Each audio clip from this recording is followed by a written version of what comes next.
Hey friends, today's project is potting up a Japanese maple, a Bloodgood Japanese maple, and it is going in a large container in my skinny side yard along with some other perennials and maybe a few annuals. We'll see how I'm feeling.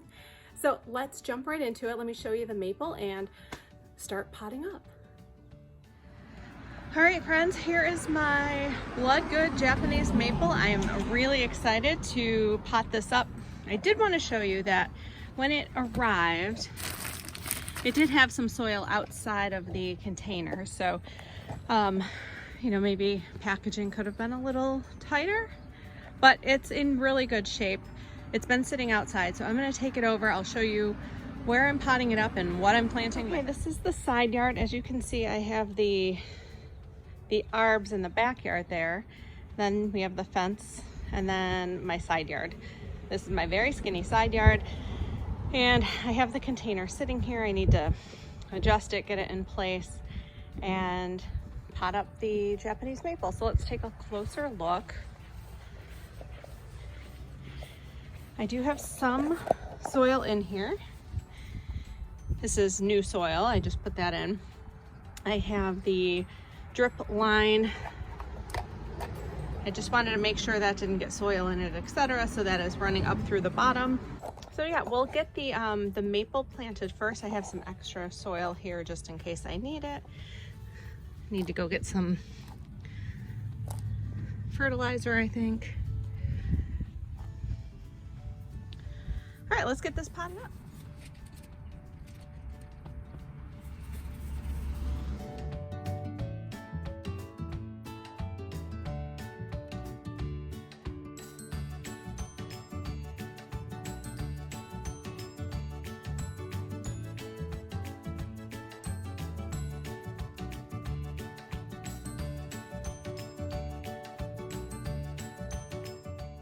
This tree wants to grow about 15 to 20 feet tall in optimal conditions. In a container, it should stay a little smaller. Blooms in spring. Its hardiness zone is 5 through 9.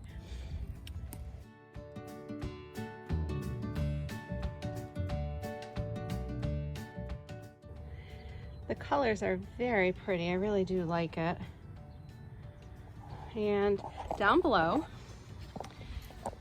I have planted 2 of the Angelina sedums, 3 of the firefly heuchera, 2 black mondo grass, and 3 of the bada boom begonias. So those came in a 6-pack. I planted 3 in here. I put those on the outer ring because I want them to get more water than the sedums. The sedums don't need quite as much water. We'll see how this combo does. This spot should get some sun, but it doesn't get a ton. It does get hot afternoon, like midday sun directly on it, but it's not for a really long time. So we're gonna monitor this throughout the season, see how it does. All right, okay, Japanese maples do like some sun. They are really good in filtered sunlight conditions, so I'm hoping that this doesn't get too much direct sun. There is a tree above where I planted it, so I'm hoping that will